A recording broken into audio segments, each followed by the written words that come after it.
Hi everyone, this is Karen Avelia and welcome back to my vlog.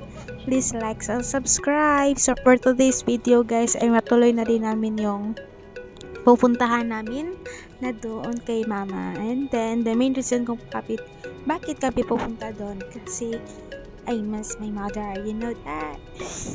Yeah, and then ano na din, parang banding na din namin to. And then pagkatapos ito ay dadaanan kami doon sa may Cebu City na yung pinaka maganda, isa sa mga alam mo yun, pinaka relax na place na pinupuntahan ko. So ito yung CCLX bridge dito mo yan matatagpuan sa may SRP dito sa Cebu City. Pwede mo din lakarin mula doon sa Colon papunta dito sa may SRP road. So ayan, please enjoy watching the rest of the video guys.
So this time, super happy ko kasi may kasama na akong pumunta dito and then at ang napakaganda pa ng scene na to.